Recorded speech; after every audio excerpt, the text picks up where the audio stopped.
vibe. Come let me lime. Come let me vibe. Lime vibe.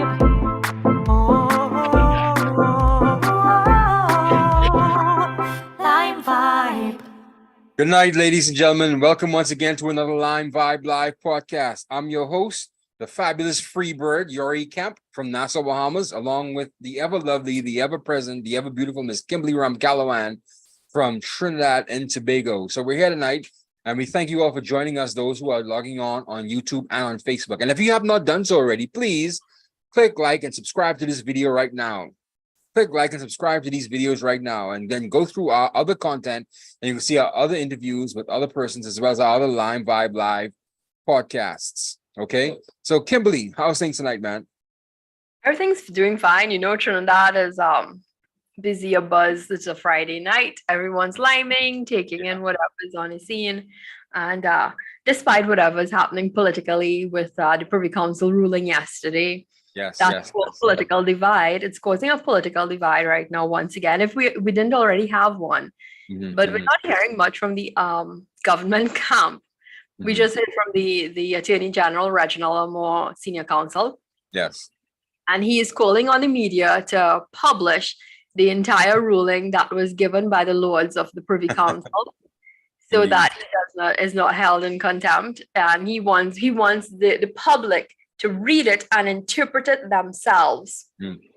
But it's basically a win, even though they're saying, oh, it's 3 lords out of 5 that rule in favor. But he is saying his view, Attorney General Amore, is saying that it's basically just a wording of what they said, the wording and the wording of how we presented it. We weren't really wrong in what we did. It was really just it was the wording. It was too they said it was too difficult for the average layman to understand. And when it came to postponing the local government elections. Local government elections, let me remind you, here in Trinidad and Tobago, I'm not sure, I can't remember how it is by you guys. We don't have those. I remember you all having local government elections. No, we don't have those. No, we don't have local government. We have councils. We have councils that are selected, but they're not like official elections, like how you guys have like slated candidates. That it's not like that here. There's no local government in Nassau. Most of the family houses. We have these family island councillors. What I saw with you guys is that there were some different parties apart from the FNM and PLP here. We still remain with on our usual parties, political parties. Yeah. They voted for councillors, representatives at a local level for like your mayor's office, your borough, your town, your city, and the regional corporations. They're in charge of the secondary roads. They're in charge of secondary roads. They're in charge of things like a drainage in the secondary roads as well. Some areas they're in charge of picking up your garbage and things like that. So, and the government wanted to postpone that for a whole year. Yes, they wanted to postpone it. Now the thing is, what I said is that if you really was interested in local government reform, you should have started it right after the last local government elections, which was in 2019. However, that was also infringing on the general elections that was due. So if you did not want that to impact your general elections in any way, what you should have done was immediately, once you've gotten back into power, you should have gone into constitutional reform there, instead of waiting for the term to end and then say, here's what, we're going to extend your term by another year. The Lords rule that it is the average citizen's right to be able to vote for them, because you're only allowed a certain term of 3 years. Yes. Them extending that now, it's unfair. Supposing they're not happy with the representation they've gotten, even some councillors have crossed the bench and they've gone across to the other party. And especially with flooding happening, especially with a lot of disasters happening, they're the ones that is usually your first point of contact. Contact, in right, emergencies, right? right. Because you contact your regional corporations because they have disaster management units, each one of them, and they assist in representing you and getting some help. Then comes your MP, which you're your member of parliament, which is elected for government, and they also hold ministerial portfolios. Yes. And that's why you need the local government, because the elected officials at the national level, they're just too busy doing the other stuff, right? Yes. So the councillors, you get some redress when it comes to like planning for building houses, things like that. Yes, indeed. So you have your mayor's office, like where I once worked, at communications there. So it is, you have to take the law's ruling. I know we have spoken quite a good bit about this, the Privy Council being our last appellate. Aren't you happy that it is? Because if left up to Justice Wilson, you guys would have lost. I mean, Balgobin, that's his name. That's Ravi Balgobin. Maharaj. Yeah, he would have lost his case if it was up to Justice Wilson. I'm guessing because he lost it twice and locally when it came to the appeal. He sent it to the High Court. The High Court judge says there was nothing wrong with just 1 year, right? But God forbid something were to happen when that 1 year was, are we going to wait, risk? I'm guessing this is how they're seeing it, right? A lot of the people are saying this is a win for the people. This is it's not a political win. People might interpret it, oh, it's the UNC, they've won. But it's a win for the people. It's a win for democracy. Exactly. How can you hold up an entire election that is mandated by your own laws? You know, and go against your own laws for a mandated election to be at a certain. Do you have fixed election dates? No, but we have fixed periods. So it was actually due from December, between December and March. Right. Yeah. That's even worse because there's no excuse for it, right?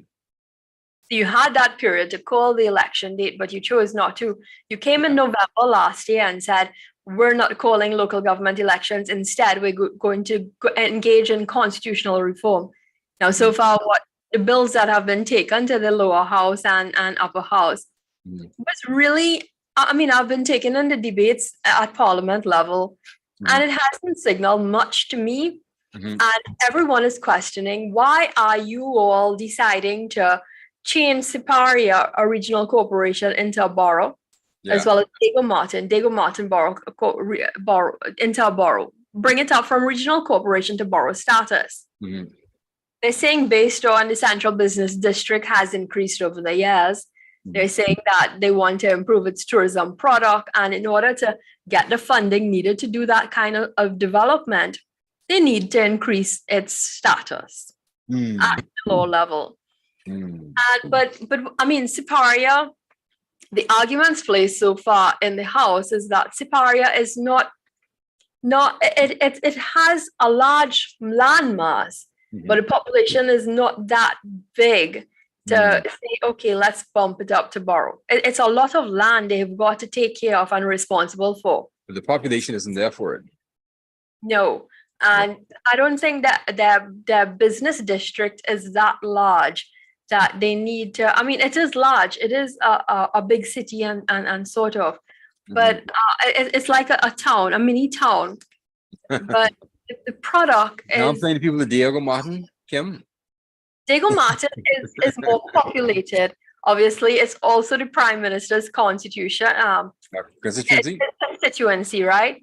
So it falls within his constituency. They've got a lot of things. They're in charge of the Chaguaramas Development Agency that falls under that area. So, I mean, I still don't see it. I still don't see them being responsible for that. I mean, yes, they've got, they've got the malls, they've got the ports and things like that, but no. Well, how's this then? Maybe there's something that the government sees in development for Diego Martin moving forward that you don't have information of, maybe you don't see it. Perhaps we're not aware of really what's their agenda. Yeah. That could be the case. Information asymmetry. You just may not know what the government may have planned. They may have some big development plan for Diego Martin, and he's trying to lay the groundwork for it. Here's the thing, Yori. Another area that they're looking at is the Couva, Talparo, Tabakit. It's one of the largest regional corporations in our country. When you look where it starts to where it finishes, I think it's really unfair for one corporation to be responsible for such a large landmass. Mm. But thick dense forests, they usually tend to a lot of flooding. They so close to where I am, all the way up close to Piarco. That's how far it's like a big. I don't know. It's reaching from one end to the end, and they still come in contact with seas. They have jurisdiction over the seas. Mhm. You have the coastline there.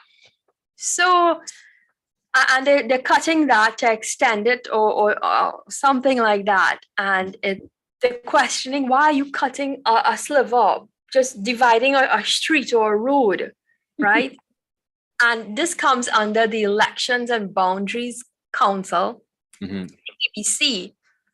And the EBC here in Trinidad has been accused of Oh yeah, they've been in scandalized. Yeah, they've been scandalized. Yeah. cutting and shifting the boundaries just in time for elections to suit the incumbent. Mhm. And you always often see that only under one party. But is it illegal, or is it just something that's within the power of the prime minister to actually change those boundaries the way he sees fit? EBC is supposed to be an independent organization, but it does not appear to be that way. Now, both parties have access to the EBC, and they are able to have a conversation with them to raise their concerns, and valid they may be. But for them to be doing this, there's a lot of questions. The population sees it. The population sees these things happening. Well, what are we to do, right? Yeah. It is what it is, man. I'm glad. Bal Gobind Maharaj, he had his victory in court. He had his day in court. And he's not a politician by any stretch of the imagination. He's just like a regular councillor, right? I mean, he's not anything like any big player in this political scene. He is known to be associated with the UNC. And if you look that can mean anything. I mean, he's still a citizen. He's not like let's say, for example, he's not an elected official or a hardcore chairman of the party or anything like that. He's not a politician. But he is going to be, associated with them. And that a battery of lawyers that represented him are known UNC supporters. Senator Jayanti Lakshmidiyal, as well as the former Attorney General, Anand Ram Logan, represented him at Privy Council level, right? That's fine. I mean, I think we get too stuck on these labels in these political parties. He's still a citizen at the end of the day, regardless of whether or not he's UNC or PNM, his rights were being infringed, and he had a right to stand up for it. And he went to the Privy Council. I'm glad he went all the way to Privy Council. And you guys have been bringing up the Privy Council as of late, because there was a recent. You guys really take advantage of the Privy Council, man, because wasn't it the case with your former Prime Minister Basdeo Panday? Yeah. And that was the matter of the Piarco airport, right? Yes. Yeah. And a lot of cases have gone before when it was not interpreted, when people do not feel like when justice has not been meted, for their favor, they often tend to go to the Privy Council. Yeah, you guys hold a lot more than everybody else, though. I noticed that. I don't hear about any other Privy Council case, any other country aside from that.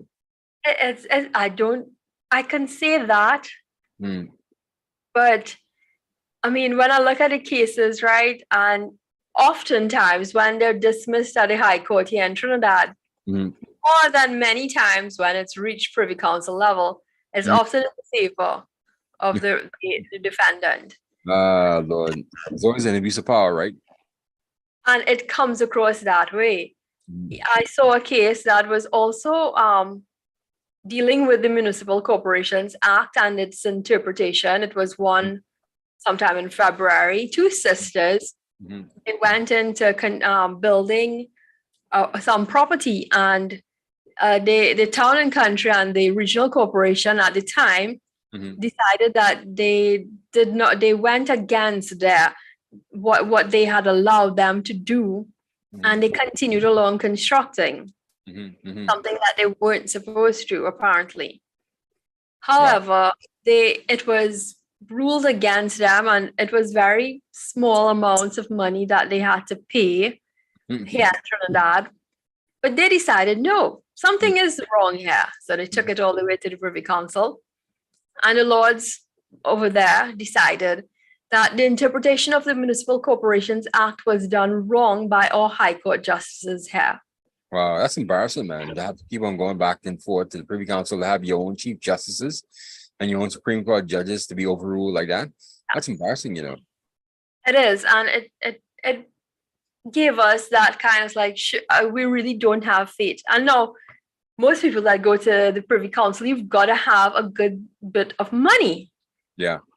To get this kind of representation in London. That's why I was saying, you know, you guys keep on going back and forth like it's easy. This is not easy, you know. No, but as citizens, it's citizens that say, I have not gotten my fair due, my fair share here. So I'm going to appeal this, and it's going to win at Privy Council. And lo and behold, those two sisters won.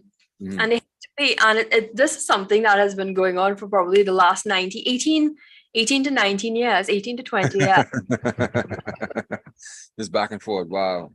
You know, I wish you guys would you know, work together a bit more, you know. You can't build a country like this with all this litigation, you know. It has to come to an head. If you want to make money here in Trinidad, Yori, over here is the place to be. Wow. Like that, huh? Everyone, the thing is, in Trinidad, it's either you're a lawyer or a doctor to make money, right? The money has to come somewhere, though. There's the other business people that see it fit that they need to get some sort of representation in some way or the other. Okay. Yeah, that's what has been happening here in Trinidad. Wow, that's madness. You had some more exciting times. Let's go. It's Friday evening. Let's be more happy. Let's be more happy. Bahamas Carnival started tonight. Actually, no, it's starting tomorrow. I'm sorry. Bahamas Carnival is starting tomorrow, and they already started to give you notifications that some of the roads are going to be blocked off, starting about 7 o'clock in the morning for the entire parade route. So just be on your guard that certain roads are going to be blocked off, and you can't get certain access to certain places because they're going to have the road march, and people are going to be up in the street. You're going to have these large trucks going, just like you have regular carnival over in Trinidad. We're going to have that over here as well. And importantly, Buju Banton is performing tomorrow night as well for the Bahamas Carnival. Now, I was supposed to get my media pass, but the Bahamas Carnival organizers did not email me with my media pass, and I'm pissed off with it, right? Because how can you have something offered to the media and you don't actually give it to the media, right? Like, what do they think I would? I just want to come to the concert. Of course, I want to come to the concert. As everybody does, of course, because you know, with the media, you have certain benefits. Yeah, you want us to cover it. You want us to say nice things about it, but invite the media to it. Well, this isn't a good start, you know, because you asked us to put an application for it, and I haven't got my media pass yet. And the conference tomorrow, I already told you I'm getting my media pass. You know. So wait, Bahamas Carnival is different from John Canoe, right? John Canoe is later on. Yeah, much different from John Canoe. Actually, they didn't even want this Bahamas Carnival like that because we have a national festival called John Canoe, and this Bahamas Carnival was seen as something as culturally akin to Trinidad and Tobago and Brazil. And you know, we're not used to carnival. Carnival isn't our thing. We don't celebrate carnival the way you guys do. Like how you have the Fat Tuesday and the all that kind of stuff. We don't have that here, man. That's not our tradition. Yeah. So obviously, Trinidad Carnival is linked to the French, yes, French influence, and then and Catholic influence, right? Yes, and then it was also the enslaved freedom to celebrate and participate in the canboulay, which is the burning canes. And when the British took over, they did not like them doing that because they were up in these big dresses and mocking the British rule. And that's what canboulay is about. Canboulay? Canboulay. So when translated from French, it's burning canes. So we usually kick off Carnival on Friday with that. It's really a reenactment of the riots that took place because they wanted to prohibit them from celebrating, and there were riots where people actually got. I can imagine. This was I think in 1883 or so. Yeah. Mhm. And it happened. And so that's how our carnival came to be, the freedom to celebrate. Mhm. We start off with observing the Canberra riots Mhm. as an observance and you can say observance to the ancestors that paved the way for us to be able to celebrate and have this liberty to masquerade, participate in the whole, masquerade uh, carnival Monday and Tuesday. So that's all cultural roots. That's your heritage. That's your background, right? But Bahamas has no such connection to Carnival at all. Like, there's nothing we celebrate around that time. Actually, look at when it's happening. It's happening in the summer. It's not happening around the Easter period. You know, it was just something that the former prime minister decided that we needed. We needed a national festival. I was going to invite a lot of tourists into the Bahamas, and so first they were calling it the Bahamas Junkanoo Carnival, and they took Junkanoo out of it altogether. So they don't even mix Junkanoo up with that. If you're gonna have carnival, but don't call it Junkanoo, because Junkanoo is something totally different. And it means something totally different than the historians say, Junkanoo is an African tradition that we got from, our ancestors from Ghana. And they still celebrate Junkanoo in Ghana, as well as Jamaica. All right. Yeah. And so that is a African tradition that we have. It has nothing to do with Burning King. It has nothing to do with Easter. It's something to do with the slaves wanting to celebrate in the town center, and put on their masks and their costumes and celebrate in protest of their, slave masters, their slave owners. And so that's how Junkanoo started in the Bahamas, at least. Now, the Junkanoo in Ghana may have started from something else, but the origins of Junkanoo in the Bahamas started as a matter of protest in the main town square downtown, as people dancing against in masquerades and masks against the wishes of the white slave masters. And there's a lot more stuff about Junkanoo that I need to know that I don't know. I don't claim that I don't claim to be a Junkanoo historian, but it's not carnival by any stretch of the imagination. It's not carnival, and I can appreciate you guys carnival.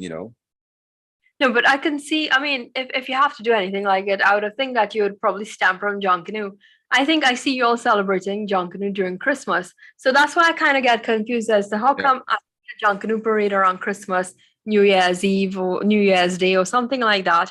And then I see it later on in the year, like July or so. Oh So I yeah, did, and they just now started the Independence Junkanoo. That was something that started in the last probably 10 years or so.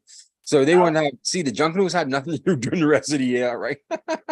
So instead of having it in Boxing Day and New Year's Day, they say let's have another rush out, another celebration. They decided let's do it on Independence. So it was something that's not part of tradition. That's just something that they decided to do at that time, right? but I mean, every country has their own product, and I know a lot of Caribbean countries have been forming this whole carnival thing to attract the tourists. Tourists Exactly. want to partake in this revelry, street parade, half naked and beads, and they And keep and they think the entire Caribbean is about this dancing behind these costumes. Exactly. yes. We're all about drinking rum on the streets and dancing to loud music on music Exactly. trucks. Revelry. Yeah. Yes. And to me So personally, I don't want to insult the carnivals in Trinidad and Barbados, but that's not us. That's not the Bahamas. The Bahamas is known for carnival. I don't mind it, but don't say that this is a carnival country when it's not. Barbados has something totally different. They've got crop over, which is late Yes. in the year, Yeah. and there's something else. Mhm. See the other countries, they have carnivals. Even Tobago Island has decided that they're going to have a Tobago carnival, Really? and last year. So they're doing something. It's like, okay, now we can understand why they're doing it, because it's all a part of the tourism product, Mm. trying to gain, visitors, outside of season. No, October. Tobago wants to secede from the Union. Tobago wants to break away from the Union. They need our tax dollars. They need our oil and gas revenue. They need money Yeah. from that. You can't insult us. Oh my goodness. Just Yeah. like how I like to go to Tobago for nice beaches and Yes. relaxation. You have to respect each island. We're a twin island republic, and we need each other. Yeah. That's true. That's true. But it's more like what people call a family island is Tobago is, right? It's like a remote kind of rural kind of place, right? Um, you can't say it's not really a business island. It's more Exactly. leisure. It's leisure. It's Mhm. recreational. You go snorkeling. You go deep sea diving, fishing, eating. The center of the island is like a little forest. Is the main ridge. You've got Okay. fauna there, and it's unique. It's really beautiful. I think Tobago, as I told you, every day feels like Sunday over there. Mhm. I like it. If you really want to relax, yeah. I mean, everything's a bit costly, and they don't like to see us Trinis. It's like, yeah, we know all you already. What are you coming here for? I feel So like they don't really care to see us that much. so they call themselves Tobagonians, right? Yeah. So do we call People call ourselves themselves now? And on the international scale, we will say Trinbagonians. yeah. Trinbagonians refer to ourselves as, reference to the Twin Island state that we belong to. Mhm. The shortened version is say, "Oh, you're Trini." Mhm. The Mhm. thing is, even on Tobago, you hear if you listen to how Farley Augustine sounds, and even Watson Duke, you hear that the way they speak is totally different. It sounds like Really? I a haven't paid attention to it. I have to listen to it, man. I'll listen yeah. to it again. You can tell a Tobagonian by how they speak. Mhm. I went somewhere and someone said, I hear a Trini voice from Mhm. far. Like, yeah, that's and particularly a South Trini. So you were able to distinguish how I sound. Yeah. In that you can't tell where you are from. Western northern part of Trinidad, they're considered the Americanized ones. They've got the Really? American accent. Really? When you say in Trinidad, you're going to the west, Mhm. that's the northwestern side of the island. They've got most of the expats and the whites living there, Oh, okay. And right? they all sound different. Yeah, that's west of Port of Spain. So after Port of Spain, you go further west of the peninsula of the island, Mhm. and people are able to distinguish where you're from. I Okay. didn't know anyone could distinguish, hey, you're from South. I mean, our mannerisms are different. South people, we're homey. We cook food. Yeah, This is because you're there, you could see it, but if someone from the outside, once we hear that twang, that half French kind of twang from the Trinidad, we call you all Trinidadians, man. We wouldn't know no. Well, some people who have been acclimatized to our people, they can distinguish, right? after a while. Yeah, after a while, yeah, that's true. Surprised that he's from Guyana and he was able to tell who I am and where I'm from. I didn't say that much, I was just saying, wow, you want help with this, something like that. I Mm, didn't say that much, and he was able to distinguish that. mhm. So yeah, That sounds like something like the Bahamas, where the people on Eleuthera sound much different from the people in Nassau, much different from the people in Andros, and much different from the people in Abaco. You yeah, know, and even listening to it, you could tell which European settlers settled on these islands. Like you can hear the Irish accent, the hmm, Irish twang from the people in North Lutheran and Spanish Wells and Harbour Island. Like really, you can hear the Irish or Scottish in them. Particularly, you could hear Scottish in them. I could say you can hear that Scottish accent in them in that English. that's interesting. Yeah, you can hear it, man. And different from the people in Andros and different from the people in Abaco. The people in Grand Bahama sound almost like the people in Nassau. It's Yeah, just their mannerisms are somewhat different. But okay, otherwise than that, yeah. right, You can tell, interesting. yeah, I should let you listen to, if you have a chance. Well, I'll share with you some audio of one of our members of Parliament, Clay Sweden. He's from North Lutheran, North Lutheran, and you'll hear the difference between him, and you'll hear the difference between Chess Cooper, who is from Exuma, and you hear the difference between someone else who's from another island, and you'll see the difference in them. I heard the representatives from Abaco some time Yes, ago, and they yes, sounded different, yeah. definitely. They have a different twang, right. I was They able to wanted to pick break away from the Bahamas, I told you that, right? what's that? Abaco wanted to break away from the Bahamas at one point in time. Did you know Is it that? whites?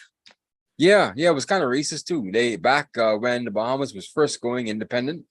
Albuquerque wanted to break away, and they didn't want to go independent. They wanted to be like the Turks and Caicos. They wanted to remain with the UK. And actually, when they found out that they couldn't remain with the UK anymore, they wanted to go independent. Well, they changed their mind quickly when they found out the central government in Nassau was really serious about independence, and so they came along. But they wanted to break away. They wanted their own country. Wow. Okay. Yeah, yeah. So they always feel kind of different to us, right? But it's whatever. They're part of it. I'm glad they're part of it. Can you imagine if they were in Dorian by themselves now? Hurricane Dorian by themselves now. They would have been decimated. They would have been begging us for help. They would have called for whoever the ancestors and linkages in Florida for help. Yeah, maybe. Perhaps. And I am a proponent. I've said this before, and I'll say it again. I'll say it on my own platform now. I want the Turks and Caicos to be a part of the Bahamas wholly and solely. Now, the people in the Turks and Caicos may not want that, but I think that the Bahamas and the Turks and Caicos should just be one country. And I think so. the Bahamas. Yeah, they should join the Bahamas. Because most of the Bahamians are in TCI, right? Exactly, and most of the TCI people are in Grand Bahama right now. Yeah, exactly. They say if you can't find your friend in the Turks and Caicos, he's in Grand Bahama, he's in jail. And the same thing they say about your friends here in Nassau. If you can't find them in Nassau, they're in jail or they're in the Turks and Caicos Island. That's a really low thing to say, though. I know, right? Because it's true. It's true. You've got to have some kind of criminal linkages in your family. But that's how we talk. We're kind of crass. I thought you know the rating. Yeah, we're kind of direct. Oh, yeah. Crass. Yeah, that's us. Totally different. People think I have a cold side of me, but no, y'all are different. Yeah. We're very crass, very direct. We're going to mind our P's and Q's here a bit because of manners and how our parents brought us up. You always respect your elders and whatever you say, Andrew, right? Yes. Yes, but no, we say it direct. And it wasn't until I was an adult and I was dealing with different people, I sat back and realized I really said that to that person. I really said it in front of that person's face. I am really one crass individual now. And it wasn't until I finished school and I came back in, I said, oh, this is where I got that from. I got it from you people. That's a part of my culture. Oh, and I was like, oh, that's disgusting. I can't say it in front of people like that. It's classless, man. It's classless, Yes. Y'all say some things there that, in my time of knowing you, have said very offensive things to me. And it's like, I'll take it with a pinch of salt. It's Yori Kemp. He's from the it's my crassness. And I'm trying my best, Kim. I'm trying my best to be decent. They need to be acclimatized with the rest of the world and know that there's much more to the world than the Bahamas, and there are different types of people and cultures. Exactly. You can't say certain things. That's right. I'm trying my best, Kim. I'm trying my best. But this culture really eats at you, man. It eats at your spirit. And once you're here, you have to talk to people in a certain way. If you don't talk to them in a certain way, you don't get your point across. It's just how it is. Just the culture. It's just the culture. If you want connections, you've got to stay in people's good graces. I know. And but what is shocking me here too is that while we keeping this same kind of direct, crass nature, we're not learning forgiveness. People are getting more offended nowadays. People aren't letting things slide anymore. The murder rate is skyrocketing now. And the amount of offenses and the amount of fights in between people right now is just getting absolutely out of hand. You think crime is bad in Trinidad today? We have a lot of assaults here that go unreported. People are just taking to each other, we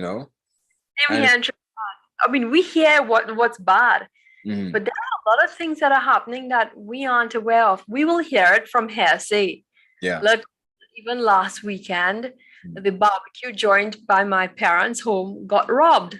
11 o'clock. I think I was there because it was the night before Mother's Day and I decided to stay by my parents. And I did not hear anything. It was not even reported in the news. It was nothing was on Facebook or anything.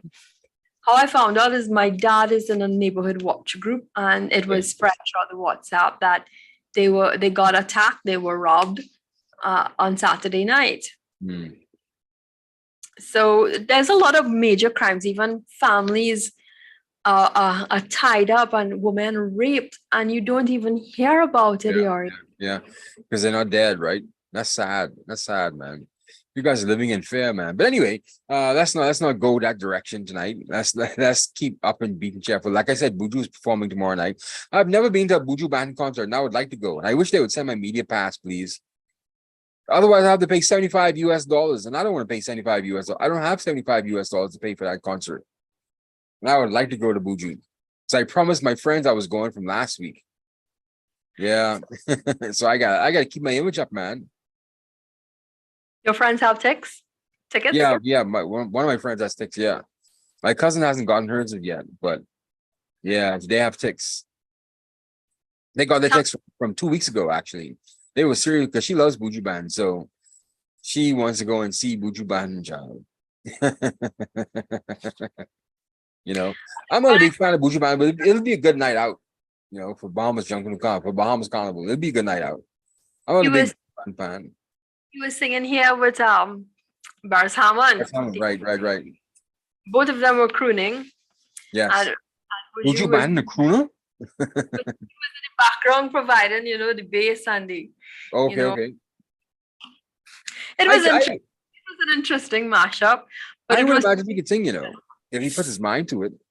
I'm sure. Yeah, he was able to sing a bit with Barris taking center stage and him in the background. But for them to share the stage, it was something that people from our era enjoyed. Yes, totally. Yes, I can imagine. It was music that we grew up listening to when we left school. Yes. It was something pounding in the cars and the school bus even. We were singing that song "Boom Bye Bye" for so long, we didn't realize how offensive that was to homosexuals. I'm listening to that right now. I think, wow, we were actually singing that to those people, saying we were going to kill them. Yeah. I don't know how he spent his time in jail. You think he was, he had a rough time in jail, Buju Band? We'll have to wait for the autobiography. Yeah. Because I can imagine that wouldn't be something he would want to talk about, right? No. I should ask Julie Mango to interpret it. She might be able to tell us. Oh my goodness. Yeah. Maybe we should ask him directly, or maybe he's answered that question a million times, because I can imagine how embarrassing it would be to have to talk about that, right? I would believe so. To be, talking about boom bye bye and killing sissies, and now all of a sudden you're trapped in with a bunch of men where in a jail where, homosexual acts happen and rapes happen, That would be shocking. Yeah, it would be. But in his case, in my opinion, now it is over. I believe he was set up. That was a flim flam case they sent him to jail for, man. He had terrible lawyers, man. He had terrible lawyers. They wanted to put him away for a reason, I guess. I figured that. Exactly. But God doesn't sleep and he doesn't slumber, Kim. The thing is, when you look at music, right? They think that he was influencing music in the most negative way, but then comes a different take on dancehall music, what you've got right now. Yes. And it's pushing this gangster culture and this war. Oh, yes. And it's happening here too in Trinidad. It's influenced our culture here in Trinidad. Textbooks have been written about it at UE and studied, and papers have been written on it. But do you think it's the music causing it, or is it just that it's a sign of the times inside these inner cities? I believe it's a sign of the times in these inner cities that this is all these young men can talk about. That's what they're seeing on a daily basis. But in Trinidad, okay, so that's what's happening in Jamaica, and they've decided to take it to an art form of singing it, of what's happening. Okay, so this is what's happening. This is what they're talking about. In Trinidad now, we're like a follow fashion culture. And whatever's been happening in Jamaica, we decided, okay, well, this is cool. So, we're going to follow Vibes Cartel and these guys. World boss. Yeah, Andrew Holness had to mention his name inside Parliament one time. Say he's no world boss. Who's the world boss? Right. And I can't make up my mind if whether or not a Vibes Cartel is in jail or not, because he makes an album every other month or so, man. How the hell is he doing that? But you listen to the lyrics and what the lyrics influence and say too. So you've got to be. It has an influence here in Trinidad. It's perpetuated a culture that young people say, if I want to be cool and promote a gang, and even they're part of gangs. One of them was a singer, and he took his girlfriend out for dinner, and she was a well-educated young lady. She was promoted in PricewaterhouseCoopers. They decided that they were going to shoot them, and they killed her. Wow.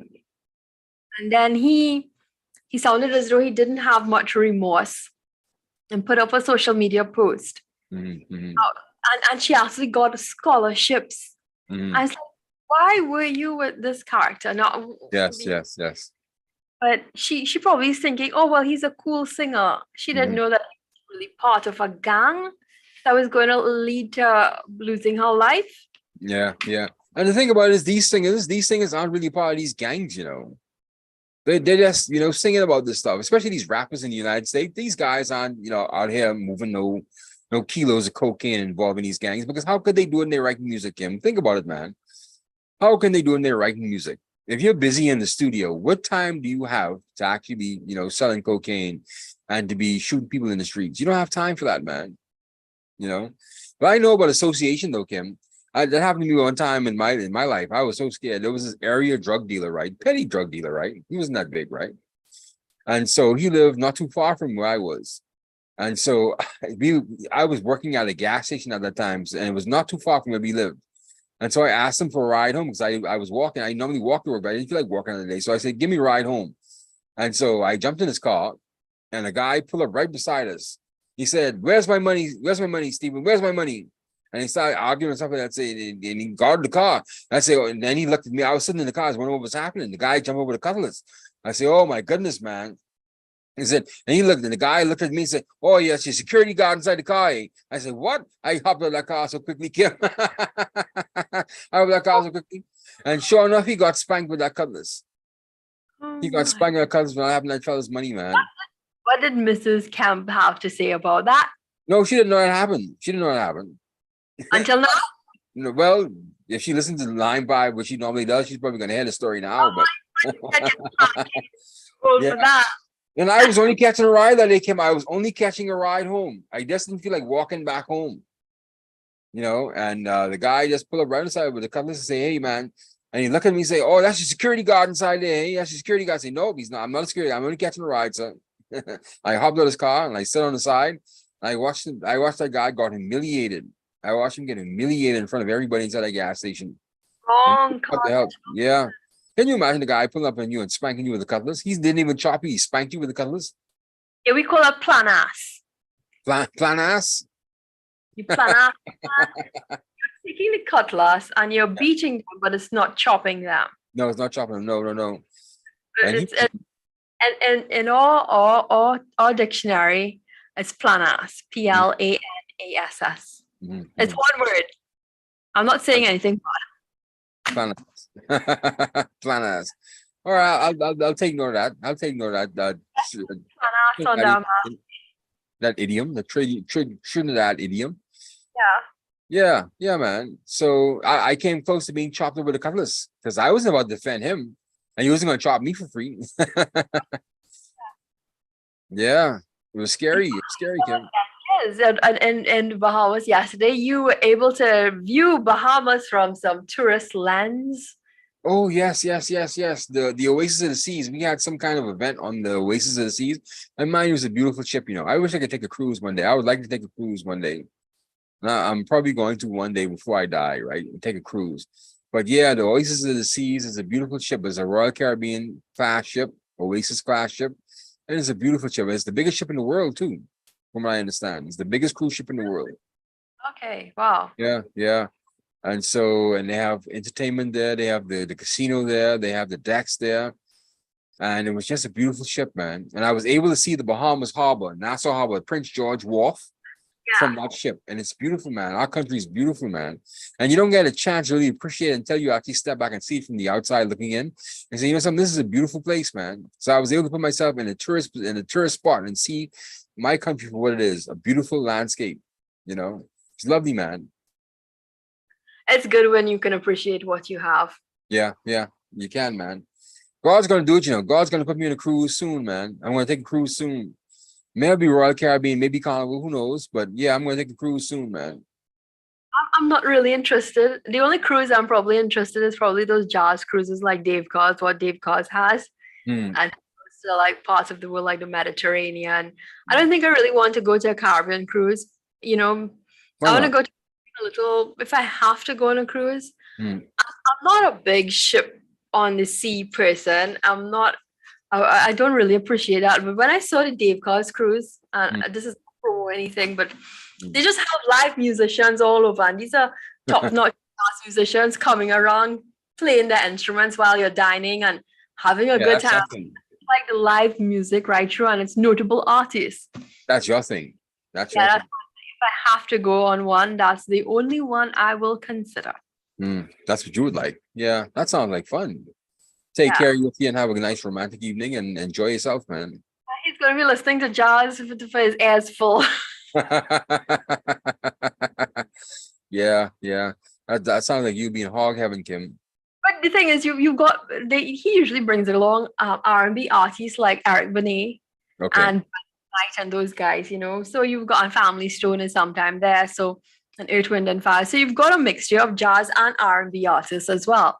Eric Benet isn't relevant anymore, though. What's that? Eric Benet isn't relevant anymore, right? Yes, I still listen to his music. He has some new songs that came out, and I know you all are hooked on this whole thing with Halle Berry, but beyond that, he sang some really good songs. Mm. My favorite I can't say one good song from Eric Benet. really. Really, I can't say one song that sticks out in my mind. I love Don't Love Me and Femininity and Chocolate Legs and what else I like. My No. favorite song, and I had it as a ringtone for quite some time for Kerry, was You're the Only One I Want. And recently he brought out one, I think it was 2017 or 2018. Now I've got news for you. It has that Earth, Wind and Fire beat to it. So you take a fancy to Eric Benet. Yeah, I always liked Eric Benet, even with the dreadlocks and thing. A younger character reminds me. Oh, he's younger, Kerry. Ah, there you go, Kim. Now the truth's coming No, but out. I've always liked Eric Benet, even long before I met my husband. Okay. I had a crush on him as a teenager. Mhm. And I was really rooting for him and Halle Berry, and then I heard the whole issue, drama, whatever. Yeah, Next addict, right? Yeah, but he's since gotten therapy, and he's married to a very beautiful lady, Manuela. I think was Prince's ex-wife. They have Okay. children, so he was on TV1 recently with, you know, they've got the uncensored series and unsung series, and it was really moving, and you got to some in-depth knowledge, background info as to his family and stuff. Okay. Yeah, But to his credit though, you know, Halle Berry's had some real bad experiences with men. I mean, all the men can't be lying to you, Halle. You have to be able to get along with somebody, right? She had, and they say some things about that they can't get along with a woman, you know. What I heard with Eric Benet, he was talking. So when he started his career, he has a daughter in the 90s, India, Mhm. and his girlfriend at the time was a single mother, and she died, and he considered her basically his love of his life then. Wow. And then he in the early 90s he was he was rendered a single father because she died in a car crash. Mhm. Unexpected, you know, things like that happen in life. And I think being a single dad probably propelled him with Halle. Maybe, I'm not sure.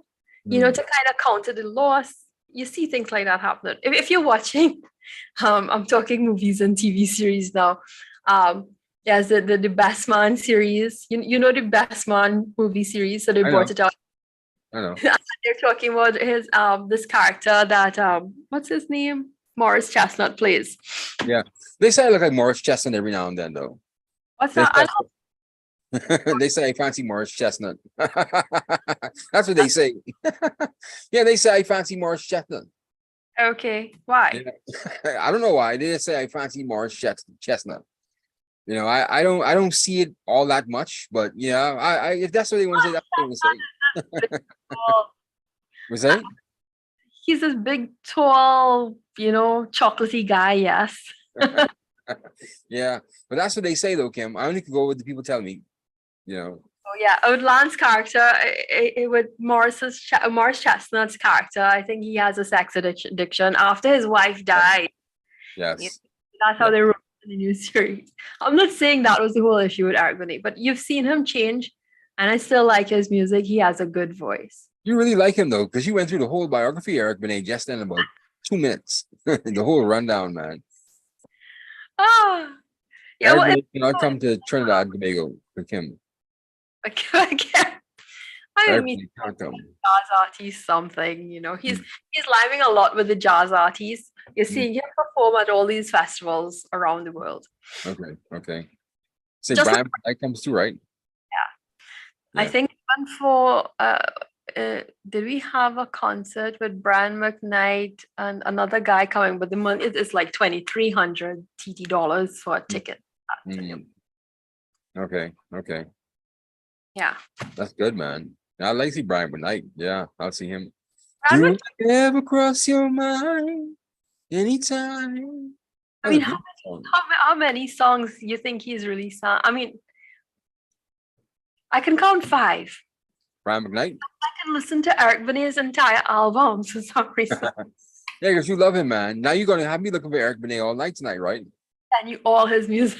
I have a whole playlist with Are you it. gonna flood me? Yeah, flood me with his music, man, so I can become acquainted with Eric Benet for Kim's sake. I'm sure you've seen videos I've done, montages with his music playing in the background. I'm Yeah, like, I may have, but like I say, he's not being a big star. He's not as big as Brian McKnight for sure. But he's not that big, but he's neo soul. You know that new kind of neo music is different. It's Yeah. different. I class him like, I put him together with Jill Scott and those girls. what happened to Jill Scott though? Where's she now? Have you heard anything from her recently? No, I Oh, have. yeah. She kind of like dropped off the radar, didn't she? Right? But I mean, her music from the early 2000s have been really good. Hmm. She and Erica Badu and Chrisette Michelle have taken over. Yeah. I never saw the big deal about Erica Badu. Really? Yeah, apparently she's this beautiful soul, this beautiful funky soul, but I mean I know her music, right, but I never really saw like the big deal about it, It's like some artists they're just there, but I didn't really see the big deal. I appreciate her art form.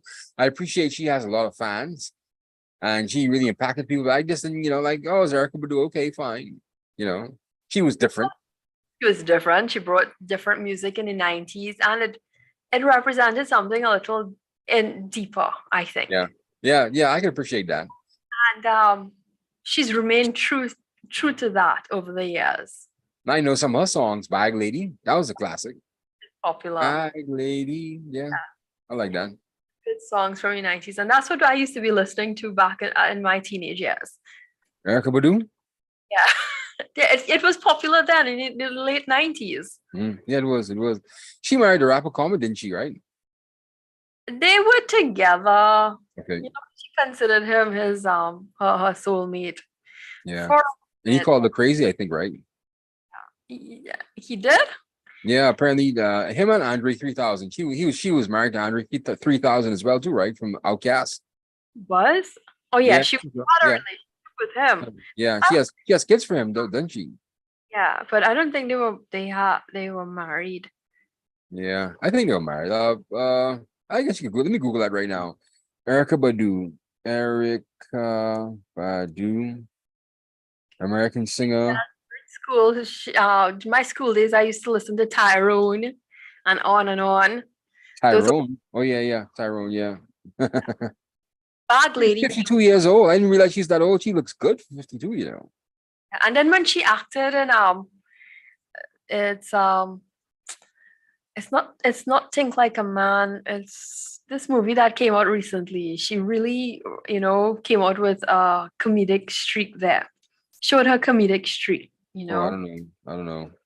It's with what's the comedy's name? Why are these people? Yeah. But she acted as like this this mystical character, Oh, I think I know what you mean, I can't say, but I know I have a feeling what you're talking about though. No, she wasn't married to Andre. She wasn't married. They have been in a relationship. She has a son for him though. Right. Yeah, now she's dating this guy called Common has been all over the block. Who? Common is one of those guys that can't settle either because he's been he was linked with this comedian. What's her name? Tiffany Haddish. Tiffany Haddish. Yeah, Tiffany Haddish, yeah. But they're saying he's bisexual though. And that's what the talk on the street is, that he's, bisexual. I won't doubt it. He seems very. Yeah. That soft red skin, kind of light skinned fella. Yeah, those red guys, they're quite popular. What Men Want? Say what men want. Comedy. No, that comedy with her. What Right? men want? That's the name. That, Oh, I thought you was making a joke on comment. Okay, sorry. that's the movie. Hmm. That's the Okay. name. You should watch that. And she acts as this mystical person that sets the character on a path Hmm. to hearing what men want. Okay. Fair enough. Funny. Check it out. Check it out. What men want. I'm on a Wikipedia page right now. Let's see what you got to say. I'm trying to remember the main actress. And the thing is, I follow her. I don't know why I can't remember. Hmm. We didn't have a chance to talk about this Russian super yacht in Antigua that they're trying to sell. No, we wanted to talk a bit about that. I thought we were going to transition from the cruise Yeah, ship. yeah. to that, I thought with our conversation, we just have to jump straight into the damn thing, We just can't. We don't have any transition points, Kim, because we'll start talking about one thing and then we'll just keep on talking, yap, yap, yap, yap, yap, like we're long lost friends. I realize that with us, Kim. So if we have a hard break, if we don't have a hard break, we'll never get to the other topics, man. Oh yeah. But this super yacht isn't that important, though. I mean, I just want to mention it, No, I mean Alpha Nero. It shows. I mean that happening. It was amazing that the Antiguan government was able to sell it. Mhm. Because they say it was abandoned by someone belonging to a heavily involved Russian company. Yes, is a Russian oligarch. Yep. Right. And the transactions that are taking place for it is about what, 18 million US dollars, how much they spend. Yeah. Got to get, in order to sell it, they've got to spend some money. Yeah, indeed. So And what's funny is the United States again flexing their authority, flexing their muscle, giving the Antiguan government the approval to sell the yacht. it's worth $120 million. Yeah. But it's one of the largest luxury yachts In the world, yeah. And for it just to be abandoned like that, that's strange, man. Yeah, someone is going to come up for somebody for that eventually later on. Absolutely. You've got to be so careful with that. Absolutely. And the Antiguan Barbuda, the Antiguan government is just making a show out of it, They want this thing to go. I can imagine the people who own the yacht or who are interested in the yacht, they want this to go down silently because they may be from questionable backgrounds, but then Antigua and Barbuda just keep on making a big hullabaloo about the damn boat, man. Sell the boat and move on. Yeah. If it falls in your jurisdiction that you're able to sell it and get it off your hand, do that. But what's with the funding though? I mean, it's a hefty amount. What's it worth? Like 82 million US dollars? Yeah, there, but close to $100 million from what I understand. Right. It's so huge.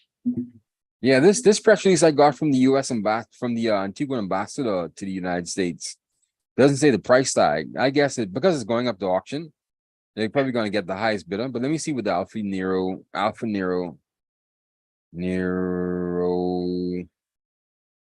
worth. The offer sanctions have been removed from the vessel, allowing them $81 million. Yeah, $81 million. Yep. Oh, so right. America is just flexing their muscles again in the region, letting you know that we could tell you how to sell the ship that in your jurisdiction. Isn't that strange? Yeah. Just like it's telling Venezuela how they could work the agreement with Trinidad and Tobago. What are they going to do to the Bahamas next? I can imagine. I can just imagine, Kim. The United States isn't playing this lap, man. And just when you thought the Democrats were a bit better, they're not, because we're seeing more interventions from the Democratic Party than you saw with the Republican Party. Trump didn't care about us. Yeah, he was kind of like, in his own kind of semi-racist way, but he never interfered the way, the Biden administration is interfering with the countries in the region. He's not doing that. Biden didn't even want Cuba and Venezuela to go to the Council of the Americas 2 years ago. They had to beg and they had to take shame from our leaders to say, why can't Cuba and Venezuela come to the Council of America's meeting? Yeah. That was very short-sighted by the Biden administration, but this is what we're dealing with now. So now you're living in an atmosphere where, you wanted your Democratic president, you got him, and now he's just interfering in all your business. So right? Let me put in something here quickly. Just a thought ran through my head. Okay. You're doing this, you're selling this. I'm wondering if it's supposed to be like a trigger to whoever is in Russia seeing this happening, and they're looking for some kind of action or movement financially Mm. or whatever, maybe, Hmm. to catch something. Do you think it's some sort of trap in some sort of way? I don't know, because what could possibly happen? The only thing that happens is the boat being sold. And I don't hear anybody talking about anything significant being on the boat, like any kind of special kind of artifacts or anything on the boat. So, I mean, we it's have to we sail. see where it goes after, Yeah, just get rid of the boat, man. And like I said, the Antiguan government just keeps making a big hullabaloo about it. They bring so much attention to it. Or carried it to Parliament. They Yeah, declared it. indeed. Kim, that's 9:31 now. We're kind of late. So any final thoughts? Yeah, we talking about Eric Benet. No more Eric Benet talk from you tonight, Kim. Give us your last thoughts. Aside from you love Eric Benet. Lovely weekend. Next Mm. weekend we have it'll be a long weekend for us because it's Indian Arrival Day. Okay, good.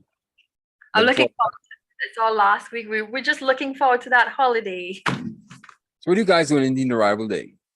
I mean, it's Indian heritage and things. We can talk about that next week. Have no fear. Okay. Oh, that's good. That's good. Okay.